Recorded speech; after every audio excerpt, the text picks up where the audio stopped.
విద్యార్థులు న్యాయం జరగాలి జరగాలి తక్షణమే జరగాలి. ప్రధానమంత్రి ఇచ్చినటువంటి హామీ వెంటనే నెరవేర్చాలి.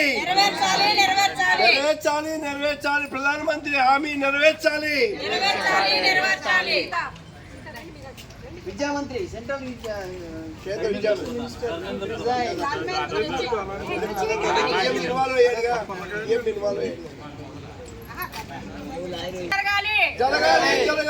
వెంటనే విద్యార్థులకు న్యాయం జరగాలి. లీక్ పేపర్ పై లీక్ ఉన్న వాళ్ళందరినీ అధికారులు తక్షణమే శిక్షించాలి. అందరినీ తక్షణమే శిక్షించాలి. లీక్ వ్యవహారంలో ఉన్న వాళ్ళందరినీ తక్షణమే శిక్షించాలి. విద్యార్థులకు వెంటనే న్యాయం. విద్యార్థులకు వెంటనే న్యాయం. న్యాయం జరగాలి. విద్యార్థులకి న్యాయం జరగాలి. విద్యార్థులు కనాలి.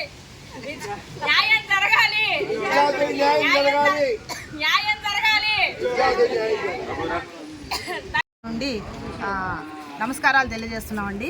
ఇప్పుడు ఢిల్లీలో జరిగినటువంటి కాక్రోచ్ పార్టీ స్టూడెంట్స్కి వ్యతిరేకంగా పోలీసులు వాళ్ళపైన లాఠీ చార్జ్ చేసి చాలామందిని కాళ్ళు చేతులు విరగొట్టడం, ఈ విప్లవంలో పాల్గొన్నటువంటి ఒక స్టూడెంట్ అయితే లేడీ స్టూడెంట్ ఒక 2 days అయిందండి, ఆవిడ చనిపోయింది. కేవలం అది పోలీసుల వాళ్ళ లాఠీ చార్జ్ వల్ల జరిగింది. ఈ పోలీసులు విపరీతంగా ఎవరిని చూడకుండా, ఎవరు ఎలాంటిదని చూడకోకుండా వాళ్ళు ఇష్టం వచ్చినట్టు లాఠీ చార్జీలు చేయడం, చాలా రకాలైన దురుసు ప్రవర్తన వలన స్టూడెంట్స్కే కాదండి, పబ్లిక్కి, సామాన్య ప్రజలందరూ కూడా చాలా బాధపడటం జరుగుతుంది.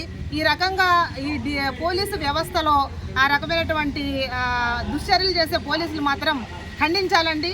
దీని విషయంలో ప్రభుత్వం వెంటనే యాక్షన్ తీసుకోవాలి.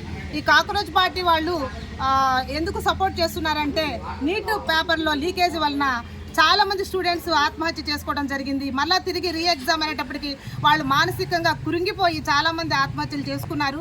సో వాళ్ళ ఫ్యామిలీస్ ఈరోజు చాలా వేదన పడుతున్నాయండి. వాళ్ళతో పాటు ఆ బాధలో పాలు పంచుకోవాల్సింది మనందరము పాలు పంచుకోవాలి. ఈరోజు మనకైతే ఇక్కడ కొంచెం క్షేమంగానే ఉన్నాం, కానీ ఢిల్లీలో 50% మెంబరు ఈ యొక్క ఇండియా నుండి వెళ్ళినటువంటి పాపులేషన్ స్టూడెంట్స్తో నిండిపోయిందండి. వాళ్ళందరూ కూడా చాలా కష్టపడి చదివినటువంటి స్టూడెంట్స్. ఇళ్లల్లో ఇప్పటి వరకు కూడా ఏ రకమైనటువంటి శ్రమ పడనటువంటి వాళ్ళు ఈరోజు వెళ్ళి రోడ్ల మీద అక్కడంతా కూడా ఫుడ్ కూడా లేకుండా నిరాహార దీక్షల్లో పాల్గొని చాలా భయంకరమైనటువంటి దుస్థితిలో ఉన్నారు ఈ రోజున స్టూడెంట్స్ అందరూ కూడా. దీనిపైన ప్రభుత్వం వెంటనే మోడీ గారు ఒక స్టెప్ దిగి స్టూడెంట్స్ని యొక్క బాధలు వినాలని చెప్పేసి, ముఖ్యంగా ధర్మేంద్ర ప్రధాన్ అనేటువంటి ఎడ్యుకేషన్ మినిస్టర్ రిజైన్ చేయాలని చెప్పేసి వీళ్ళు ఒక 1 నెల రోజుల నుంచి నిద్రాహారాలు, ఆహారం అన్నీ మానేసి వాళ్ళు భయంకరమైనటువంటి బాధల్లో నిరసన తెలియజేస్తున్నారండి. వాళ్ళు చేస్తున్న నిరసన కేవలం శాంతియుతమైన నిరసన జరుగుతుంది. ఆ శాంతియుతమైన నిరసన జరుగుతున్న ఈ స్టూడెంట్స్కి ఆదరణతో కూడినటువంటి చేతులు రావాలి, కానీ లాఠీ చార్జీలు చేసి వాళ్ళని చాలా ఇబ్బంది పెట్టి భయంకరమైనటువంటి వేదనకు గురి చేస్తున్నారు. ఈ పోలీసుల యొక్క దౌర్జన్యం నశించాలని చెప్పేసి మనం భారత తరపు నుంచి లాయర్లుగా మేమందరి తరపు నుంచి నేను ముక్తకంఠంతో తెలియజేస్తున్నామండి. ఎందుకంటే లాయర్లు అనేవాళ్ళు ఈ న్యాయం చేయడానికి ఉన్నారు కాబట్టి మనందరం కూడా కలిసికట్టుగా ఈ పోలీసు యొక్క దుశ్చర్యలను ఎప్పుడు కూడా ఖండించాలి, తప్పనిసరిగా ఖండిస్తాలి. ఎందుకంటే ఇవి మేము చాలా విన్నామండి. పోలీసులు చాలా విధంగా భయంకరమైనటువంటి ఇబ్బందులు గురి చేస్తున్నారు సామాన్య ప్రజలనేంటి, స్టూడెంట్స్ అంటే అందరినీ కూడా. కాబట్టి ఇదందరూ మనం కూడా ఖండించాల్సిన విషయం అండి. ఇంకో విషయం ఏంటంటే, వాళ్ళు అక్కడ లక్షల మంది స్టూడెంట్స్ ఉన్నారండి. ఈ రోజున అందరూ టీవీలు చూడండి, న్యూస్ పేపర్ చూసినా తెలుస్తుంది. లక్షల మంది అక్కడ ఢిల్లీలో జంతర్ మంతర్ దగ్గర 1 month నుంచి చేస్తున్నారు, నిరాహార దీక్ష చేస్తున్నారు. ఇందులో సోనం వాంగ్చుక్ అనే నిరాహార దీక్షలో చనిపోయే స్టేజ్కి కూడా వచ్చారు. సో కాబట్టి వాళ్ళందరికీ కూడా మనం సపోర్ట్ చెప్పాలండి. అన్నిటికీ ముఖ్యంగా జంజీ ఉద్యమం నడుస్తుంది ఈ రోజున. జంజీ నవీన తరం అండి, కొత్త తరం. పాత వాళ్ళందరూ కూడా స్తబ్దుగా ఉన్నప్పుడు ఈ రోజున అందరూ బయటకు వచ్చి, స్టూడెంట్స్ అందరూ, యూత్ అంతా ముందుకు వచ్చి జంజీ ఉద్యమం జరుగుతుంది. దీని అంతటికి ముందుండి అభిజిత్ దీప్కే అని అతను లీడర్గా ఉండి నడిపిస్తున్నారు. సో వాళ్ళందరూ హ్యాపీగా ఇంట్లో ఉండాల్సిన వాళ్ళే, కానీ ఈరోజు రోడ్ల మీదకి వచ్చి, జంతర్ మంతర్ దగ్గరకు వచ్చి, పార్లమెంట్ దగ్గరకు వచ్చి ఒక జంజీ విప్లవం జరుగుతుందంటే ఇది రేపటి కాడ మనందరూ సంఘీభావం తెలిపి వాళ్ళకి సపోర్ట్ చెప్పబోతే ప్రభుత్వాన్ని కూడా కూలదోసేటటువంటి పరిస్థితి రాబోతుంది.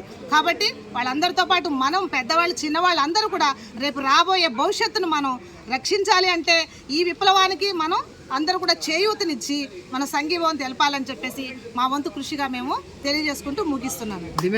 దేశంలో విద్యా వ్యవస్థలో ఉన్నటువంటి లొసుకుల మీద, కేంద్ర ప్రభుత్వ వైఫల్యాల మీద శాంతియుతంగా ప్రజాస్వామ్యయుతంగా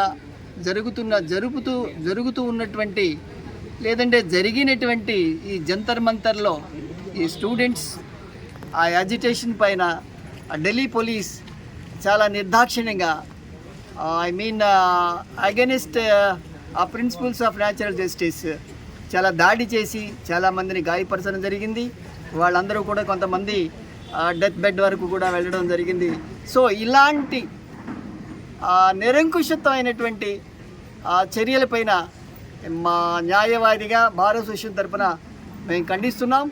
అదేవిధంగా ప్రధానమైనటువంటి డిమాండ్ అయినటువంటి కేంద్ర విద్యామంత్రి ధర్మేంద్ర ప్రధాన్ అన్కండిషనల్గా రిజైన్ చేయాలి.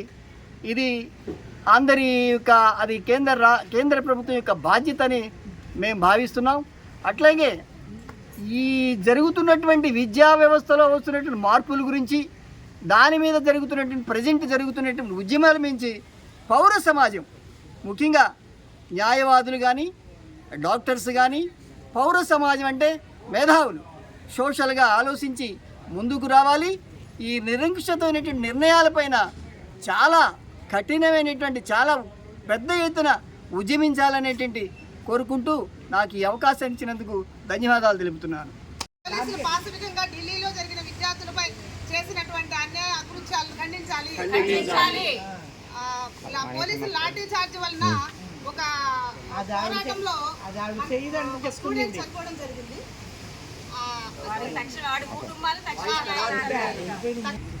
ఢిల్లీలో జరిగినటువంటి సంఘటన మీద నిరసిస్తూ వాళ్ళ మచిలీపట్నం బార్ అసోసియేషన్ తరఫున ముక్తఖండంతో ఆ దాడిని మేము ఖండించడం జరిగింది. అదేవిధంగా ఇవాళ ప్రైమ్ మినిస్టర్ గారు చెప్పిన విధంగా వాళ్ళకి న్యాయం చేస్తారనేటువంటి మేము ఆశిస్తున్నాము. అలాగే విద్యార్థులకు న్యాయం జరగాలి.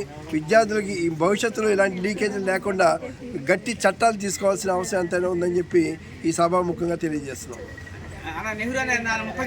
ఈరోజు భారతదేశం అంతా నీట్ పేపరు లీకేజీ పైన, విద్యార్థులకి జరిగిన అన్యాయం పైన దేశమంతా ఊకుమ్మడిగా దాన్ని నిరసిస్తూ ఖండిస్తూ ఉన్నారు. ఎంతో కష్టపడి విద్యార్థులు పగలనక లేయనక ఎన్నో హోపులు పెట్టుకుని, ఎంతో ఆశ పెట్టుకుని ఎగ్జామ్కి అటెండ్ అయితే కొంతమంది స్వార్థపరులకి ఇవాళ ఇలాంటి విద్యా వ్యవస్థ పాడయ్యే పరిస్థితికి వచ్చేసింది. ఎందుకంటే నేటి విద్యార్థులే రేపు దేశానికి బలం, వెన్నెముక వారే. అలాంటి విద్యార్థులకి అన్యాయం జరుగుతుంటే స్వార్థపరుల చేతుల్లో వ్యవస్థ పాడవకుండా ఇవాళ పేర్లు పక్కన డిగ్రీలు పెట్టుకుంటున్నారు. కానీ మనుషుల యొక్క నైతిక విలువలు దిగజారిపోయే సొసైటీలో మనం ఈ రోజున ఉన్నాం.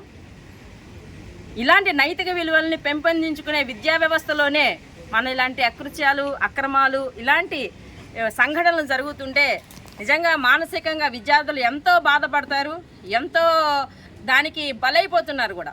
ఎందుకంటే విద్యార్థులు అన్యాయం జరిగిందని అడిగితే పోలీసులు అక్రమంగా లాఠీ ఛార్జీలు ఇవ్వటం ఏంటో, మరి పోలీసులు అక్రమంగా లాఠీ ఛార్జీ చేస్తే పిల్లలకి దెబ్బలు తగిలితే వాళ్ళ తల్లిదండ్రులకు ఎవరు బాధ్యత వహిస్తారో అన్న దాని మీద వ్యవస్థలో ఎందుకు ఇలాంటి సంఘటనలు జరుగుతున్నాయన్నది అధికారంలో ఉన్నవారు, అలాగే బాధ్యతలో ఉన్నవారు కూడా ఇలాంటి సంఘటనల మీద వెంటనే స్పందించి వారికి తగు న్యాయం చేయాలని మచిలీపట్నం బార్ అసోసియేషన్ తరపు నుంచి మీ అందరం కూడా డిమాండ్ చేస్తున్నాం.